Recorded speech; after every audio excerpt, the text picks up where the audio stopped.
Bom, antes de mais nada, fica melhor. Eu gostaria de agradecer muito a casa por ter me recebido e lembrá-los que esse mês é um mês não de prevenção ao suicídio, mas de valorização da vida do Ministério da Saúde. E hoje uma das epidemias mais graves e desenfreadas que nós vemos são os jovens que desistem de seguir em frente. Isso é uma verdadeira epidemia no nosso país. Quando fui convidado, fiquei muito feliz, retorno a casa hoje, e o tema, ele mascara uma característica que é nossa. O capítulo 25 do Evangelho segundo o Espiritismo, seria possível apagar a primeira fileira de luz? Acho que fica mais fácil. Isso, muito obrigado, mestre. Tem por título, Buscai e achareis. Todos nós, é uma característica humana reclamar daquilo que a vida nos oferece. Nós somos, de uma certa forma, nós temos um sentimento interior de revolta contra tudo aquilo que nos cobra mudança. A mudança nos obriga a sair daquela área de conforto, de tranquilidade e chegar a novas soluções. Mas isso é evolução.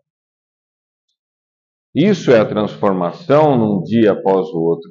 Jesus conversando com Nicodemos, como narrado no Evangelho de João, Nicodemos pergunta a Jesus no período da noite, porque seria muito mal visto se ele estivesse conversando com Jesus durante o dia. O Jesus comandava um grupo judaico que tinha uma série de ideias muito diferentes do judaísmo tradicional. E Jesus fala para Nicodemos, e hoje temos provas de que Nicodemos de fato existiu. O nome dele era Nakdimon Ben Gurion, provavelmente o homem mais rico de Israel. E Jesus fala que para você adentrar o reino de Deus, o reino dos céus, você precisaria renascer na água e no espírito. Renascer da água. Todos os povos do deserto veem a água como sinônimo de vida. Renascer na água é reencarnar. Isso não tem nada, absolutamente nada a ver com batismo. Até porque o batismo de João Batista não tem relação nenhuma com os banhos rituais que os judeus faziam para se purificar. E Jesus fala também renascer em espírito. Pessoal, reencarnar, todos vamos, querendo ou não. Algumas pessoas lembram, inclusive, de existências passadas, e, por favor, não considerem essas pessoas privilegiados, não. O principal motivo que faz com que alguém se lembre de um passado reencarnatório é o sentimento de culpa, o remorso, ou muitas vezes uma morte violenta, abrupta. Deixa muitas vezes marcas. Se você não lembra do seu passado, escuta as minhas palavras, sorria e reescreva o teu presente pensando no teu futuro. Ótimo! Renascer em espírito é mudar a maneira de ver as coisas, é buscar a transformação. É você pensar na possibilidade de ter novas soluções para os problemas que vêm te afligindo, existência após existência. Porque as reencarnações seguem um sentido em espiral, aumentando muitas vezes a complexidade num assunto, à medida que você adquire capacidade de solucionar aquilo. O capítulo 25, quando ele fala buscai e achareis, ele parte do pressuposto que a gente só acha o que busca. Quando Jesus fala que a verdade nos libertará, ele não fala que a verdade vai estar esperando por cada um de nós. Esqueça. Nós temos que ir atrás dela, porque a busca por essa verdade é que nos transforma. Esse padre e filósofo, Teilhard de Chardin, ele fala que nós não somos seres humanos tendo uma experiência espiritual. Nós somos seres espirituais tendo uma experiência humana. E isso me faz lembrar daquela pergunta que eu particularmente tenho muito medo. Eu sempre falo isso, em qualquer lugar que eu vá. Quando eu olho para trás, eu vejo aquilo que eu recebi de presente ao nascimento, uma pessoa que tirava, às vezes, a comida da própria boca para colocar um chinelo no teu pé. Quando você percebe que teu pai te ensinou o melhor que ele tinha, mesmo que muitas vezes ele não tivesse muito conhecimento sobre determinada coisa, você entende o sentido, muitas vezes, da família. Eu falo, nossa, eu sou um privilegiado. E agora? Será que o caminho que eu estou adotando nessa jornada era o caminho mais correto, o caminho mais adequado? Eu não nego para vocês. Se vocês falarem para mim, você lembra de existências anteriores suas? Várias. Da penúltima, por exemplo, eu lembro detalhes. Nomes, lugares, profissão. Um dia questionando, né, porque a gente busca uma explicação para isso, questionando uma companheira espiritual do centro, ela virou para mim e falou assim: você lembra? E isso te traz dor, isso te traz peso, para que você não faça novamente. Para que você tenha a força de buscar um novo caminho, uma nova solução. A evolução, ela não é feita de certezas, ela é feita de dúvidas. E dúvidas que te obrigam a buscar novas respostas. E à medida em que você aprende novas respostas, novos questionamentos vão surgir. Isso é extremamente importante.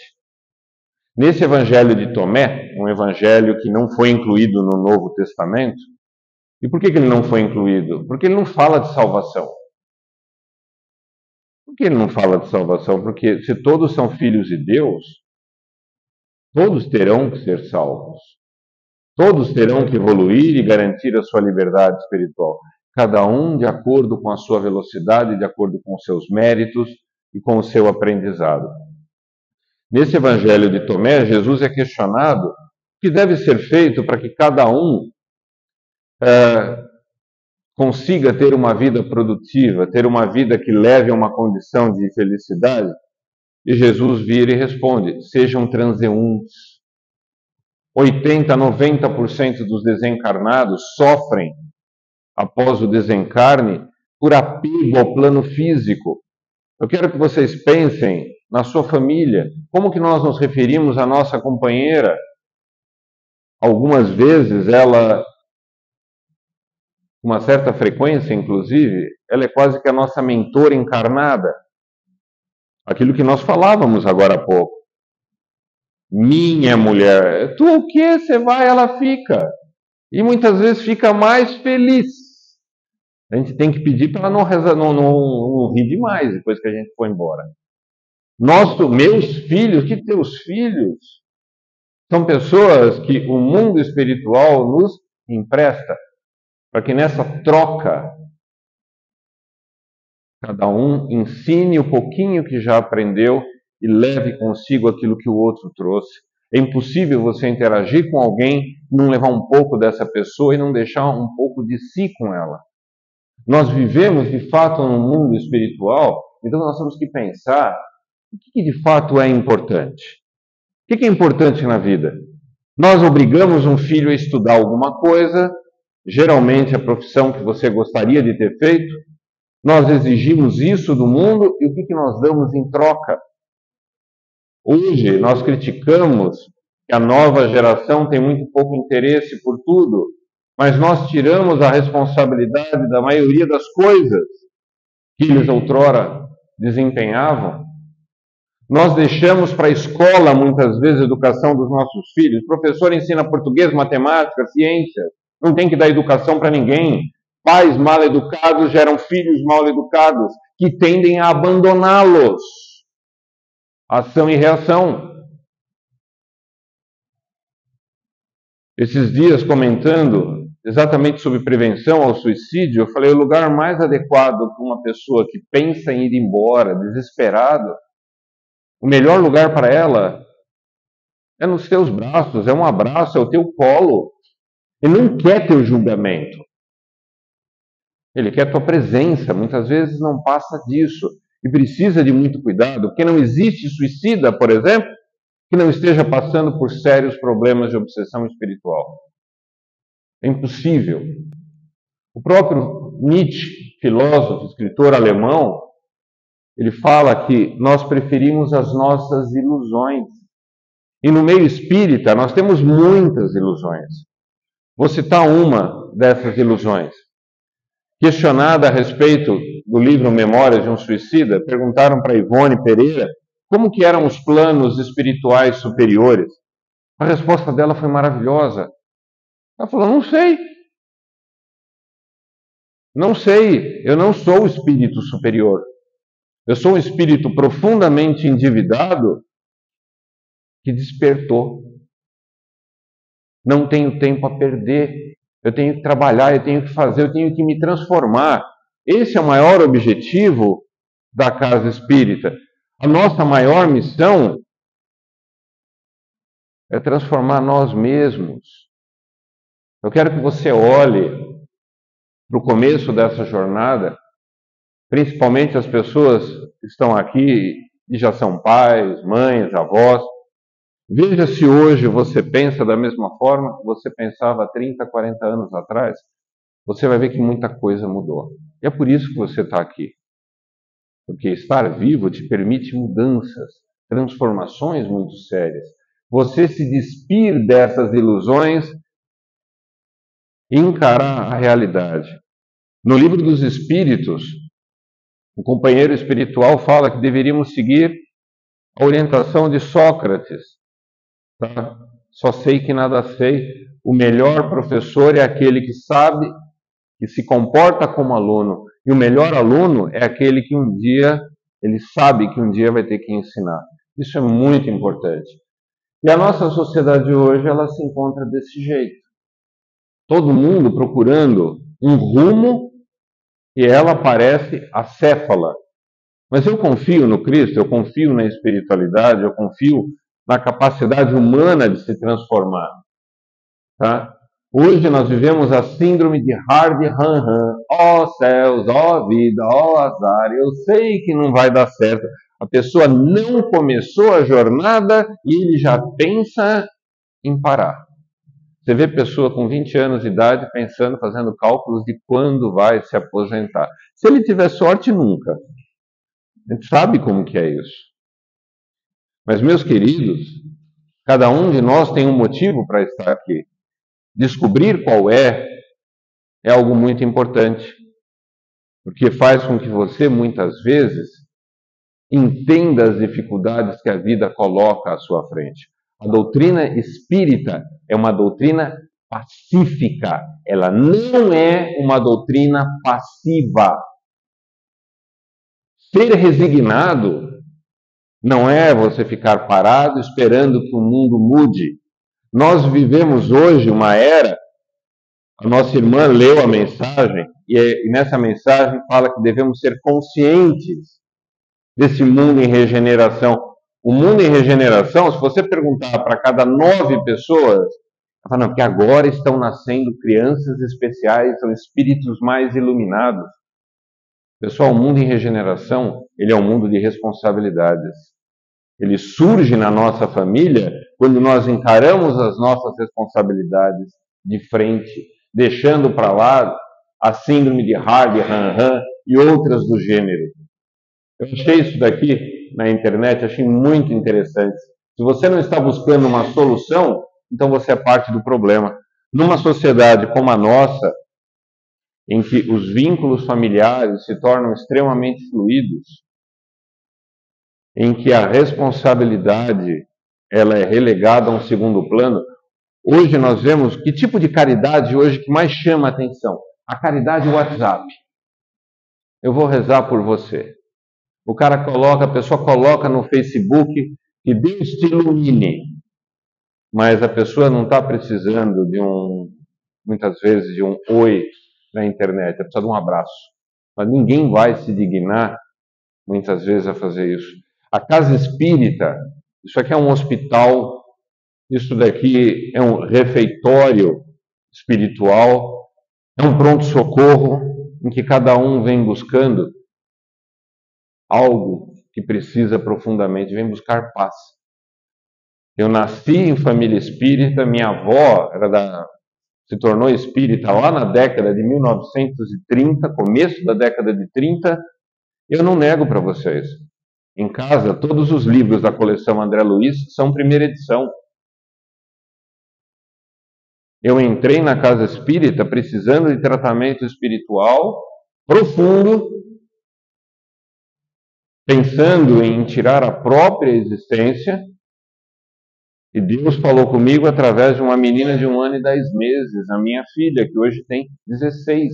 Eu era um homem adulto, bem formado, profissionalmente muito bem realizado, mas havia um vácuo. E você começa a entender o sentido de palavras como essas que eu citei para vocês, buscai e achareis, quando você olha para dentro de si e que você vê que não construiu nada aqui dentro, que o nariz continua empinado, que você repete nessa existência os mesmos erros do militar agressivo que há 80 anos atrás cometeu suicídio na frente da família. E aí? Quando eu perguntei por que essa dor me acompanhava, a resposta que me foi dada é que você tinha todo o apoio para continuar a jornada, você desistiu. É remorso, é tristeza. Mas muitos daqueles desafios serão apresentados novamente para que você passe por ele. Isso acontece com cada um de nós, a gente querendo ou não. Muitos esperam que o mundo, mude pelo retorno de Jesus. Gente, no mundo que nós temos hoje, Jesus voltar, ele vai ser motivo de piada na internet, bullying, porque a cruz foi aposentada. Nós crucificamos as pessoas de uma outra forma. Na nossa sociedade, pessoas honestas, pessoas dadas à obra de caridade, à iluminação espiritual dos outros, muitas vezes torna-se instrumento para que outros se aproveitem delas ou motivo de piada na internet. Hoje é muito mais difícil em função dessa sobreexposição. 2000 anos depois, se Jesus voltasse e ele falasse o que ele pensa, muitos de nós aqui teríamos as mesmas atitudes que tivemos lá atrás. Outros falam que as crianças que estão nascendo agora são crianças iluminadas. Eu ouço isso desde a minha adolescência. Eu dou aula para essas crianças hoje, na condição de adultos jovens e adolescentes. Eu não os encontro. Eu conheço, sim, crianças que sabem trabalhar no celular, no computador, numa velocidade absurda, mas a vida não está no teclado, gente. A vida não está na tela do computador, a vida está lá fora. O amor está lá fora. A vivência está lá fora. As pessoas, elas reencarnam, mas não vivem. Viver ainda é muito raro. Esses dias atrás, uma pessoa muito próxima, vai prestar vestibular daqui a alguns dias, virou para mim e falou: nossa, Bagdá é a capital do Iraque. Existe Bagdá. Não é só parte de ditado popular, né? Fulano está para lá de Bagdá. Pensava que esse nome era uma palavra mágica. Não, é a capital de um país. Olha o grau de, muitas vezes, de alienação. E hoje, cada dia que passa, agora tem as crianças cristal também. Sinceramente, se as crianças índigo e crianças cristal existem, então elas não têm paz. Porque aquilo que estão entregando na sociedade, aquilo que está sendo colocado para estudar, aquilo que está se formando, tem sérios problemas. A nossa sociedade está profundamente doente, de todas as formas e sentidos.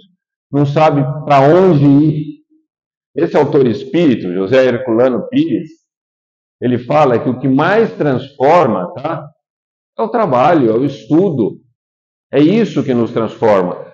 Pessoal, não são os grandes avatares, os grandes luminares, os espíritos luminosos das esferas superiores que transformam o mundo. Quem transforma o mundo é aquela vovó que fez um bolo e ensinou os netos a compartilhar com um amiguinho que vai lá em casa o bolo de fubá. Quem transforma o mundo é a mãe, é o pai, que ensina o significado da palavra responsabilidade. E essa é a primeira obrigação de todo pai, de toda mãe.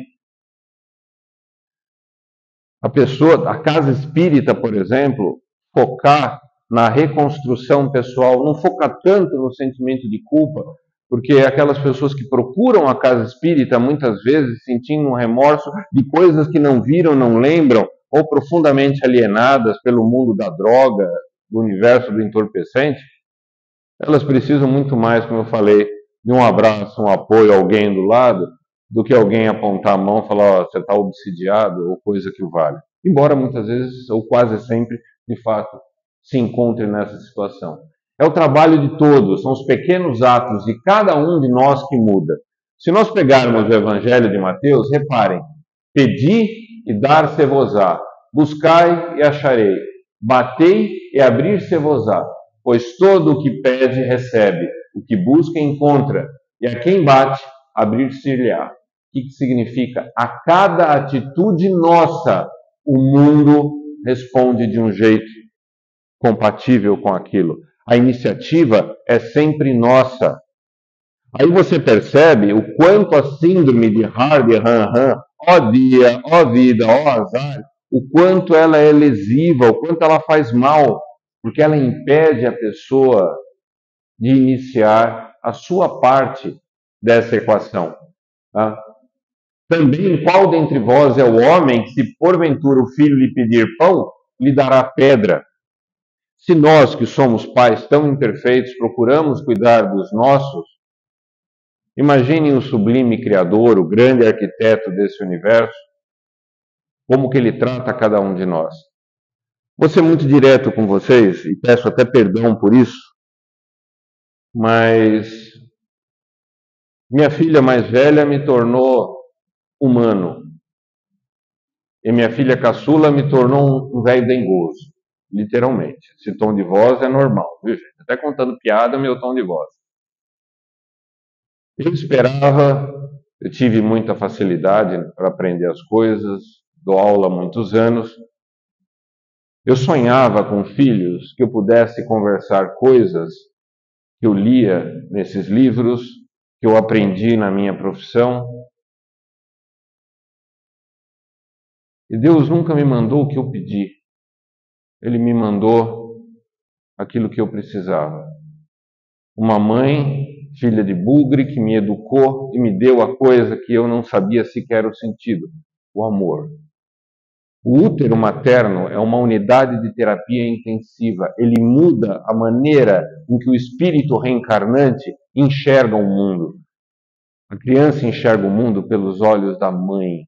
E olha, eu não tenho como descrever para vocês o sentimento que foi plantado aqui. Minhas filhas, nas suas imperfeições, elas são exatamente aquilo que eu precisava para desenvolver a alegria, a tolerância, a vontade de estar junto.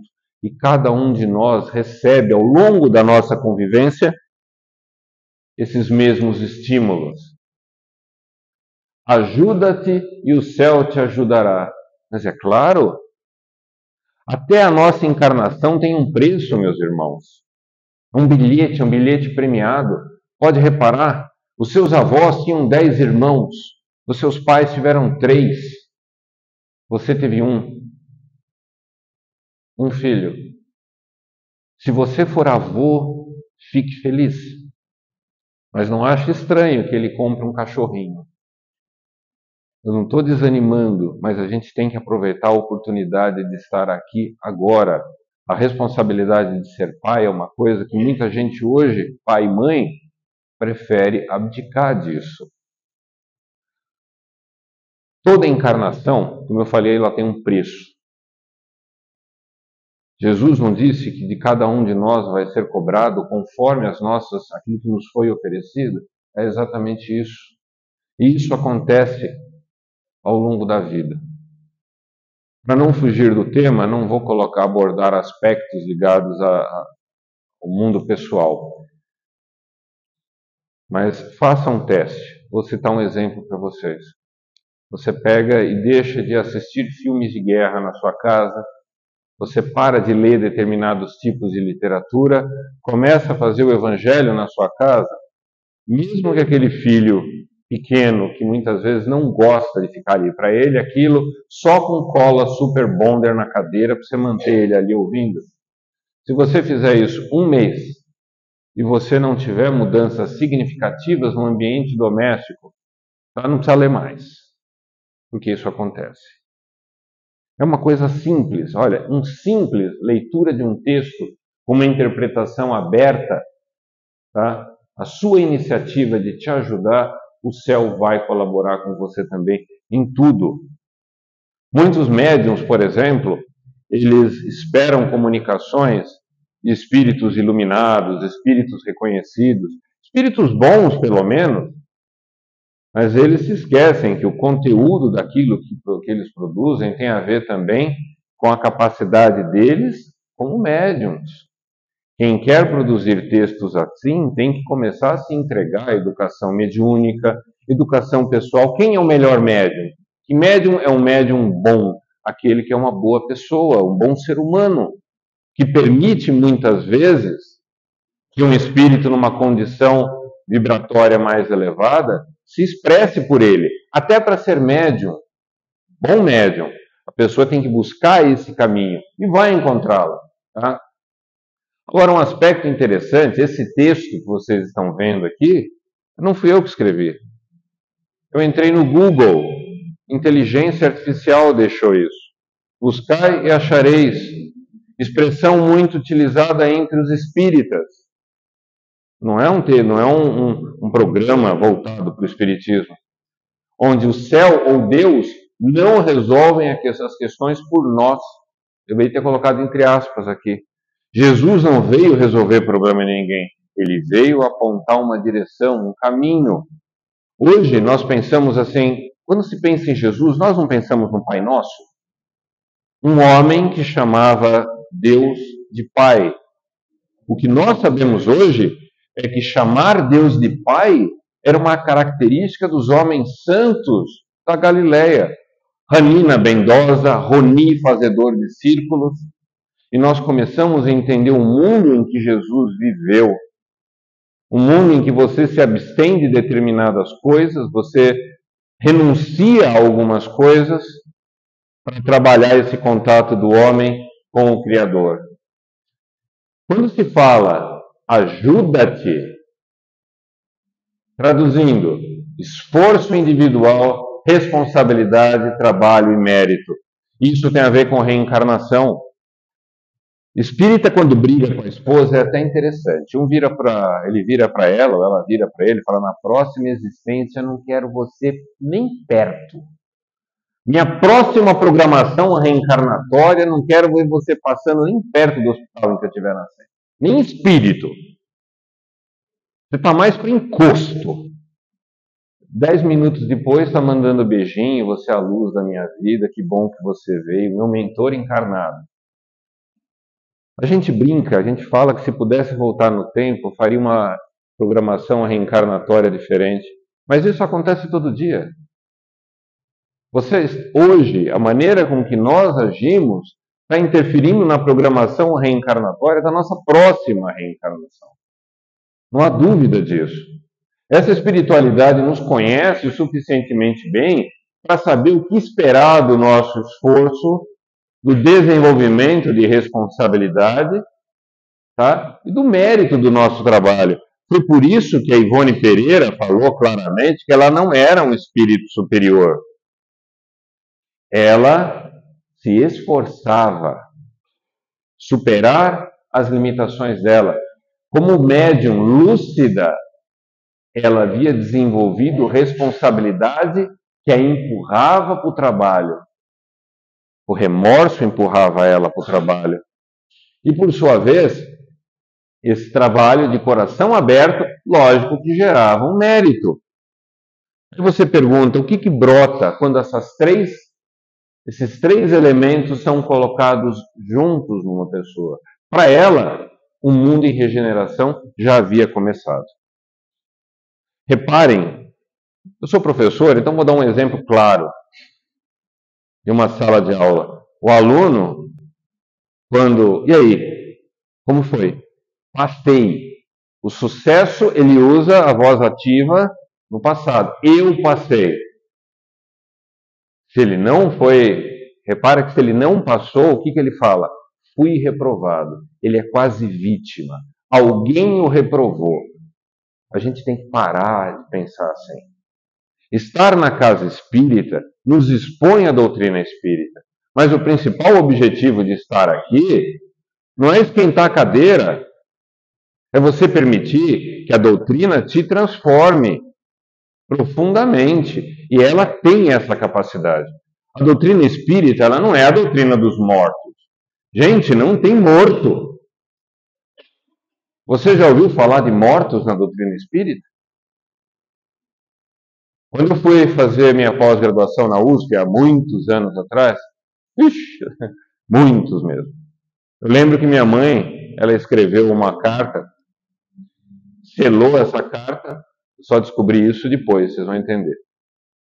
E ela, no dia que ela faleceu, alguém pegou aquela carta, ela deve ter deixado com alguém, provavelmente a irmã da sogra dela, minha tia-avó, e essa pessoa pegou essa carta e colocou em cima do meu travesseiro. Eu sou o filho mais velho.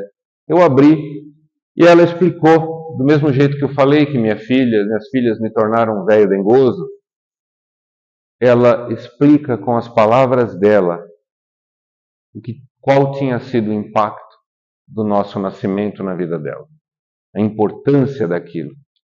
E ela termina de um jeito muito interessante. Ela termina dizendo a seguinte frase, que nada separaria o que um amor verdadeiro uniu. Ela escreveu essa carta 10 anos antes de falecer. Eu só li no dia que ela faleceu. Preste atenção. 4 ou 5 meses depois dela ter falecido, eu recebi uma mensagem psicografada pelo Carlos Pacelli, num centro em Jales, e ela termina a psicografia falando, filho, nada separa o que um amor verdadeiro une. Ela viva escreveu o verbo no passado. Ela, entre aspas, aparentemente morta, escreve o verbo no presente. Um dia desses, numa reunião mediúnica, o diretor espiritual do trabalho olhou para mim, deu risada e falou para os outros médiuns, vocês acreditam que esse desnaturado não tem saudade da mãe desencarnada? Todo mundo olhou para mim com aquela fisionomia de reprovação. Brincadeira, na verdade. Ele falou sim, porque ele trabalha com a mãe. Ele vai com a mãe exercer as atividades que ela realiza num hospital espiritual assim assado. Eu tenho nitidamente a sensação que estive com ela. Então repare, a vida tem um preço e a gente precisa aprender. São esses 3 elementos que fazem com que esse mundo em regeneração comece na nossa jornadinha. Esse céu te ajudará, quando se fala o céu te ajudará, isso aqui não é um auxílio passivo. Meus irmãos, por que existe a palavra resignação? Porque existem coisas que nós não conseguimos entender. Existem dificuldades que ainda não temos como compreender, como surgem, etc. Aquilo que você não pode compreender, você busca superar e usa dessa resignação. Mas a resignação não é ficar parado reclamando do calor. Não é reclamar que não tem trabalho sem procurar trabalho. Não é reclamar de estar sob influenciação espiritual, mas aproveita todas as oportunidades possíveis e imagináveis para se desviar do caminho que a própria pessoa sabe que é o mais adequado para ele. E a gente sabe disso. Muito. Quando se fala de resignação, é uma resignação ativa. Você deve mudar a tua jornada. Você deve buscar a tua felicidade de todas as formas. Se surgirem dúvidas na tua jornada, de todas as formas, viu? Essas dúvidas podem surgir sim. Pensa e peça orientação para o alto, porque vai vir uma resposta. De alguma forma vai vir uma resposta. Recentemente eu queria me aposentar, 35 anos já da universidade, eu sou professor de imunologia da Unesp, na Faculdade de Odontologia de Araçatuba. E entrou uma aluna e começou a discutir um caso clínico. Ela falou para mim, olha, gosto muito da maneira com que o senhor aborda isso. Ela não sabe, mas ela injetou um gás na minha veia que me deu um outro ânimo, porque é tão difícil hoje você escutar um obrigado. As críticas saem com tanta facilidade, gente, mas é tão fácil você destruir. Eu quero ver você construir alguma coisa. Isso é muito sério. Nós recebemos uma série de oportunidades, só que essas oportunidades, elas aparecem quando nós temos condições de aproveitá-las. E isso vai ocorrer em cada momento da tua jornada. Só que você tem que estar predisposto a fazer algo. Não pode ficar esperando o alto, a loteria chegar, em todos os aspectos.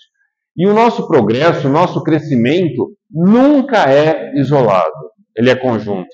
Eu vou citar uma coisa para vocês, muito pesada, que a casa me permita. Quando eu entrei numa casa espírita muito parecida com essa, para passar por atividades de desobsessão, alguns dos companheiros que estavam comigo, foi aí que eles perceberam que já haviam desencarnado. E já tinham desencarnado há mais de 80 anos. Continuavam lutando uma guerra que já tinha acabado há 80 anos. A dor que sentiam não era tanto ódio pelo mundo presente, mas a tristeza de olharem para trás e perceberem que esse tempo todo seguiram ilusões, a superioridade de um em relação ao outro, as ilusões que a vida material muitas vezes nos coloca, e as ilusões que nós nutrimos a respeito de nós mesmos. É muito sério. Então, quando uma pessoa dentro daquele grupo desperta, de uma forma geral, as pessoas que estão ao redor despertam juntos. Na época, um companheiro espiritual virou e falou: você vai ser o intermédio para nós atendermos os seus amigos, os seus irmãos e os familiares. Isso acontece com cada um de nós. Tá? Nós estamos nessa situação do mundo de expiação e provas. Qual que é a característica do mundo de expiação e provas? Uma pessoa que é pega roubando, pode ser em qualquer nível, tá? Pode ser o roubo de colarinho branco, pode ser uma pessoa roubando um mercado, cleptomaníaco, por exemplo. Não fui eu. Ninguém assume a responsabilidade. O pai chega para a mãe e fala: mas o que você fez com o seu filho hoje? Assim, mas ele também não fez nada. Ele também podia ter sentado para estudar, teria ensinado. Nós sempre transferimos para o outro a responsabilidade que, pelo menos em parte, era nossa, compartilhada ou não. Essa é a característica do mundo de provas e expiações. Nós sabemos o caminho correto, às vezes nós conseguimos seguir nessa direção, e quando não conseguimos, culpamos o mundo. Aqui é que a síndrome de Hardy-Han-Han, ó dia, ó vida, ó azar, é aqui que ela se nutre. Esse período de transição entre expiação e provas para um mundo em regeneração, quem que nós encontramos? Se nós buscamos, o que nós buscamos? Nós buscamos a imagem no espelho, quem nós somos, o que estamos fazendo aqui, qual o caminho melhor a seguir. Esse mundo em regeneração, ele não é feito de bons, não é feito de pessoas boas. Ele é feito de pessoas lúcidas, pessoas que já se cansaram do egocentrismo, do egoísmo, muitas vezes não sabem o caminho certo, mas buscam acertar, gente. É um mundo de pessoas que desenvolvem, tá, o senso de responsabilidade. E hoje tanta gente fala de degredo espiritual, na internet tem muita coisa boa, tem muita coisa horrível. Eu te pergunto, para onde que nós vamos quando os nossos olhos se cerram? Uma vez eu li uma oração dos índios Sioux, né, Lakota, nos Estados Unidos, e essa oração falava assim, pedia para que o homem do alto, o Akantanka, os iluminasse para que eles conseguissem entender toda a sabedoria que esse homem do alto havia escondido em cada parte do mundo, debaixo de cada pedra, debaixo de cada folha. E depois ele deixava bem claro que ele precisava de forças para vencer o maior inimigo dele, que residia dentro dele. A pessoa que mais fecha as nossas portas é aquela pessoa que se coloca diante de nós no espelho, nós mesmos. Meu maior adversário está ali, eu não falo isso para o mundo, eu falo para mim mesmo. Eu acho que dentro do movimento espírita, a maior quantidade de espíritos com complexo de culpa e remorsos muito sérios está entre os palestrantes. Principalmente aquele palestrante que adora falar de realidades sublimes, que na verdade é um sonho para a grande maioria de todos nós. Isso é muito sério. Reconhecer a nossa falibilidade é a melhor maneira de errar menos. Quando se fala de degredo, lógico, surge uma dor profunda. Mas cada um de nós, quando os olhos se cerram, no final dessa jornada, nós nos dirigimos para ambientes que representam a nossa essência. O sofrimento nas esferas, digamos assim, purgatoriais, ele se dá na hora que você fala, poxa, eu podia ter aproveitado melhor, eu podia ter seguido um caminho diferente. O umbral representa quem nós somos. Ninguém está num lugar que não nos merece. André Luiz, ele no livro Nosso Lar, ele reclamava muito que chamavam ele de suicida, mas ele tinha usado o corpo dele como algo descartável e uma existência em que ele recebeu tudo, ele tinha tudo para ter produzido muito mais. André Luiz é a reencarnação do médico sanitarista Carlos Chagas, uma das únicas pessoas na história da medicina em que alguém descobre o parasita, o vetor da transmissão, caracteriza a doença e propõe um tratamento. Isso é ímpar. Com certeza um prêmio Nobel tinha que ter sido dado ali. E ele se sente profundamente mal quando ele olha para trás e fala, eu não cuidei das minhas prioridades. Então, gente, quer uma realidade diferente dessas? Aonde você encontra tranquilidade? Aonde a tua alma respira aliviada? É esse ambiente que vai te receber. Quando se lê esse capítulo, ele fala, os espíritos falam da evolução da humanidade, do sentimento que constitui os nossos afetos. Essa gorila que vocês estão vendo é uma gorila do Atlântico, o nome dela é Coco. Essa gorila falava através da linguagem de sinais. Aqui ela está diante da cuidadora dela. Ela foi, acho que ela foi levada ao zoológico de San Diego para que ela pudesse engravidar de um gorila macho que eles tinham lá, mas o gorila não gostou dela. E ela falou isso através da linguagem de sinais para essa mulher. E o que ela recebeu ao longo da vida? Ela cuidava de gatinhos. Ela foi vista, foi fotografada, ela foi filmada falando de filhos para pessoas que apareciam no zoológico com criança. Então esse sentimento profundo que nós temos em relação à nossa família, ao nosso grupo, à nossa sociedade, é algo que vem existência após existência de muito tempo atrás. Numa época em que sobreviver era algo muito difícil.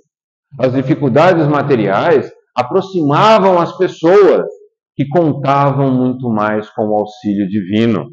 Por isso, nesse capítulo, Uma das passagens fala: observai os pássaros do céu. Quando Jesus fala que eles não plantam, eles não colhem, eles dependem do Criador para prover as coisas. É um chamado a ter esperança. A esperança de que nós percorremos uma jornada que conta com a nossa anuência também. Ninguém vem para sofrer. Hoje, um dos males do século XXI, muito ligado exatamente ao suicídio, é o problema da ansiedade, principalmente a ansiedade juvenil. Se nas épocas de dificuldade nós aprendíamos a partilhar o que a sociedade produzia, por que nós vamos gerar, né? Hoje, quando nós temos tudo do melhor, nós vamos gerar uma sociedade violenta, indiferente, extremamente agressiva, falsa, em que nós muitas vezes ensinamos os nossos filhos como vestir novas máscaras, ocultando a tristeza interior. E quando muitas vezes uma pessoa pergunta a respeito de outra, não, está muito bem, está trabalhando em tal lugar, tem um salário. Eu não quero saber do salário, eu estou feliz. Como que eu posso estabelecer o sucesso material como único critério de educação, por exemplo, de um filho? Uma pessoa que vê isso daqui como algo normal, ela está fadada a perpetuar ainda mais essa doença social que nós vivemos. Vamos repensar a nossa educação, porque não dá mais para você ligar uma televisão e só ver isso. O tempo sendo jogado fora, o homem sendo colocado dentro de uma jaula, filmado, para que vejamos o quão medíocres nós somos. E é isso. Toda vez que eu olho para o espelho, eu vejo o quão tolo eu sou. Mas existem momentos em que a gente precisa crescer um pouquinho. Não dá para ser isso daqui. É o que nós vemos por todos os lados. Numa sociedade tão ligada ao ouro, às posses materiais, ninguém dorme tranquilo. E Jesus também deixa bem claro que nós deveríamos construir os nossos castelos em outras esferas.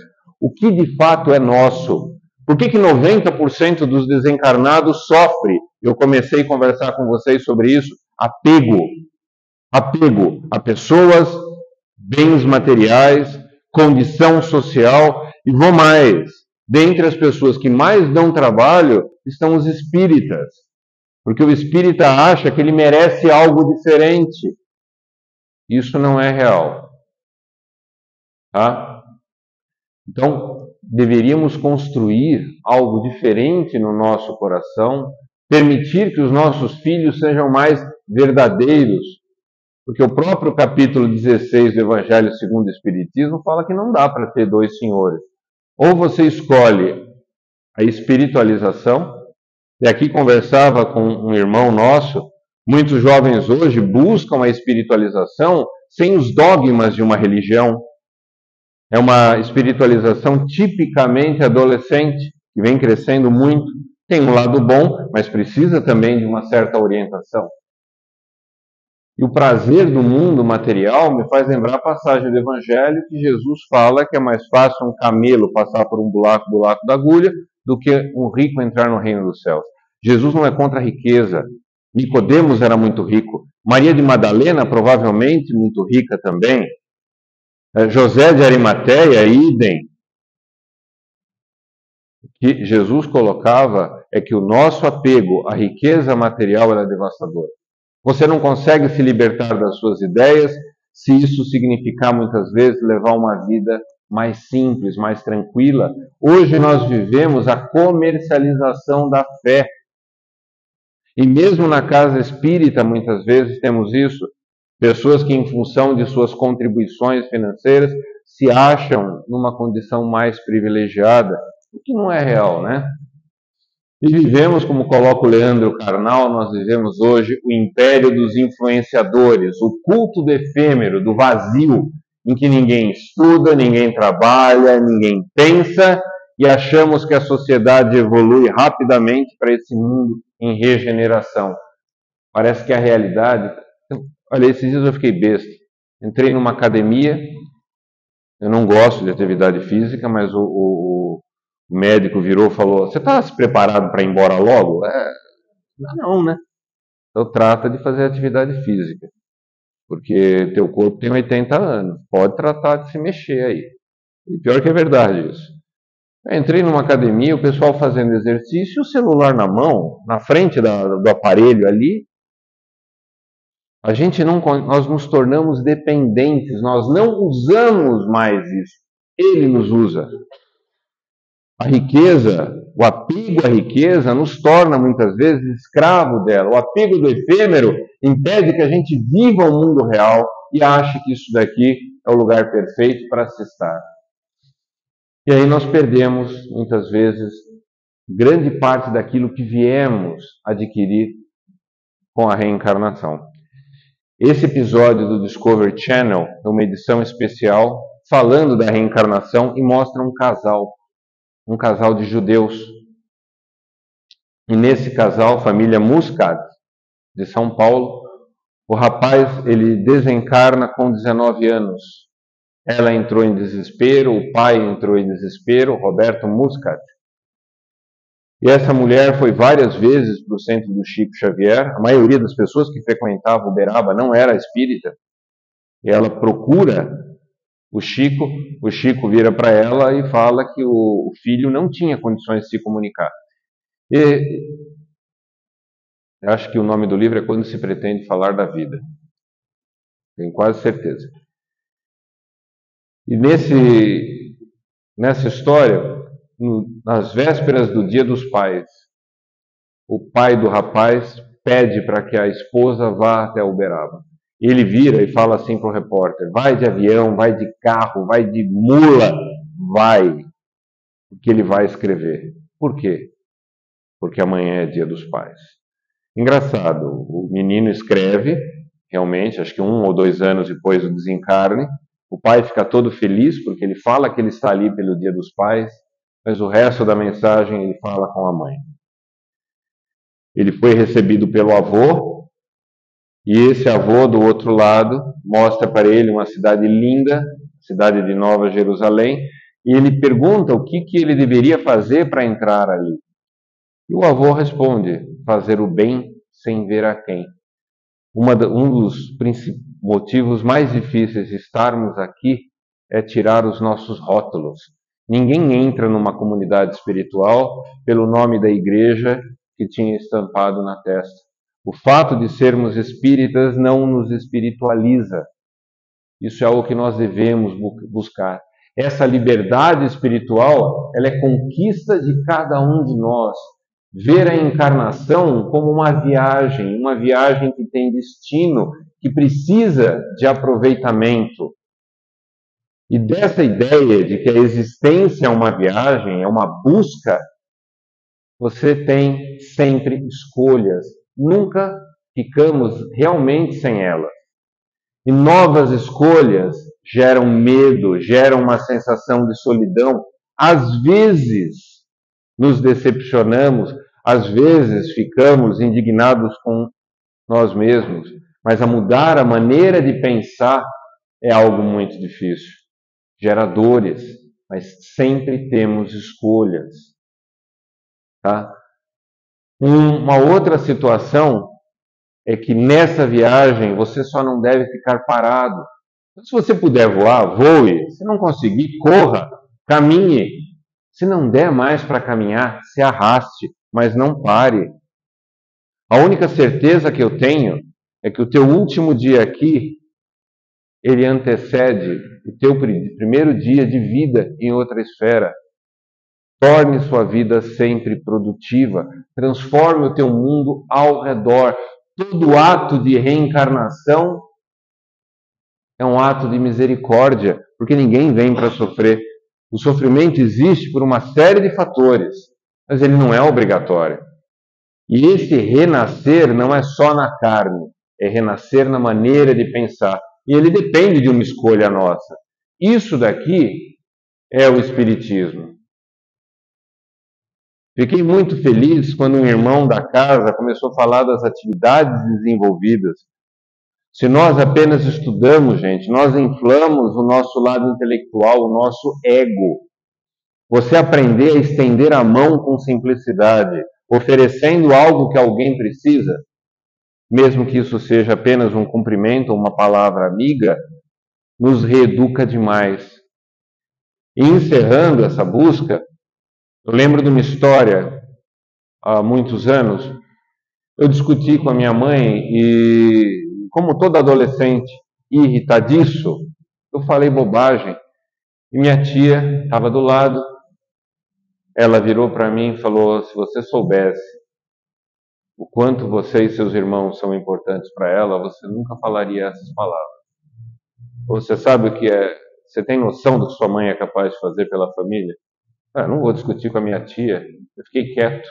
Ela virou e falou assim: 1950 e alguma coisa, 53, meu avô era boia fria em Marília. Não tinha conseguido nada para fazer próximo do Natal. Moravam numa cidade minúscula, viviam com muita dificuldade e não tinha o que comer no Natal. Tinha um punhado de arroz e 2 ovos. E uma prima da minha mãe passou com uma cesta de doação de igreja, a cesta do Natal dos pobres da Igreja Católica. E essa prima dela virou e falou assim: quer? Não dou. Brincadeira de criança. A minha mãe virou para minha tia e falou: vamos lá ver se a gente consegue. Entraram numa fila para conseguir a tal da cesta básica. Quando chegou a minha tia, ficou mais distante, porque ela já devia ter na casa dos 12, 13 anos, e ela já tinha noção de quão feias elas estavam. Elas estavam vestidas com um vestido de saco, tingido de anil, que minha avó tinha feito. Quando chegou a vez da minha mãe, disse que o rapaz virou para ela e pediu a senha, o número, para poder entregar a cesta básica. Minha mãe não sabia o que era a senha, você acha que tinha alguma coisa? Aí minha tia ficou olhando, disse que ele virou e falou, chamou as pessoas para verem o estado de miséria. A magreza, a pobreza. Não se administra fome, não se administra miséria. Isso é inadministrável. Porque a pessoa perde dignidade. Não tinha cesta básica sobrando. O objetivo era atender aquelas pessoas. O que eles fizeram?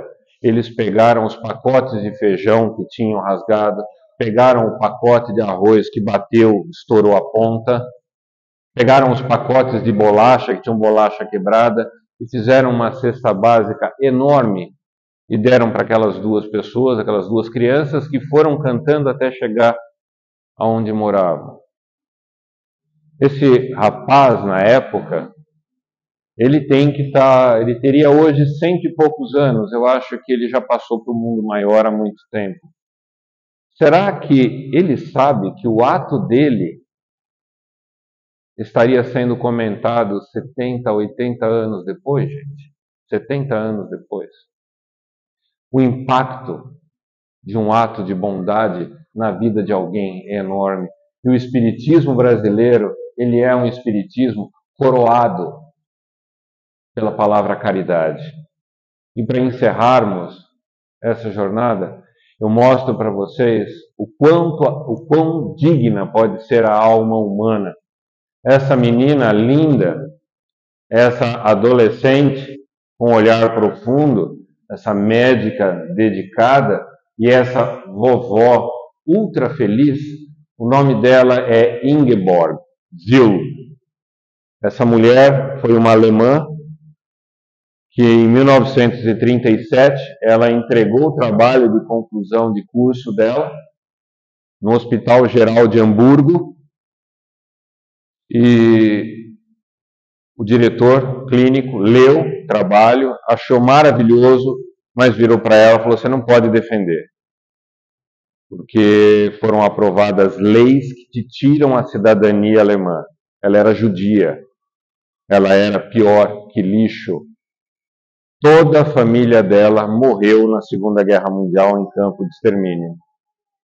Ela fugiu, ela saiu da Alemanha, foi para os Estados Unidos, conseguiu validar o diploma E depois voltou, depois que a guerra acabou, voltou a trabalhar na Alemanha comunista, atendendo os filhos dos soldados que tinham exterminado a própria família dela.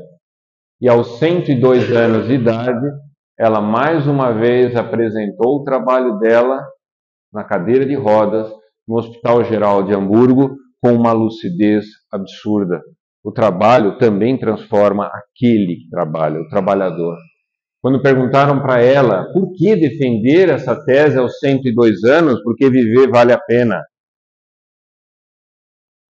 Viver, a vida é curta demais para a gente perder tempo com bobagens. Tá? Nós esperamos a transformação do mundo pelo advindo de espíritos maravilhosos. Eles nos guiam, mas são esses exemplos que nos transformam. E a velocidade com que a sociedade hoje se desenvolve é muito grande. Isso é um presente divino. Durante esse processo do renascimento físico e o renascimento espiritual, nós continuamos interagindo com a espiritualidade. A mesma espiritualidade que esteve ao nosso lado. No meu caso, como uma homenagem a ela, que recebeu um major da 17ª Divisão de Infantaria do 4º Exército Blindado Alemão como filho. Uma pessoa que com esse olhar cicatrizava as feridas que eu trazia. E aí você entende que primeiro vem o respeito, e quando você respeita, você já está em condições de desenvolver o amor, mesmo que esse amor comece de maneira muito simples no seu ambiente doméstico. Essa menininha, Annie, foi minha filha, é minha filha nessa existência e na existência anterior. Ela se manifestava sempre, mesmo quando criança, e vinha trazendo muita alegria.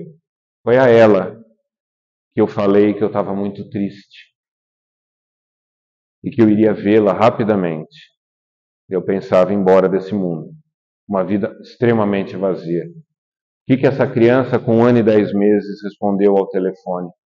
Ela virou, pediu para a mãe ligar para mim, né? Eu falei isso. E ela do outro lado falou: papai do céu, ajuda. Eu ia simular um ataque cardíaco. Vocês acham que é acaso dela estar na minha casa?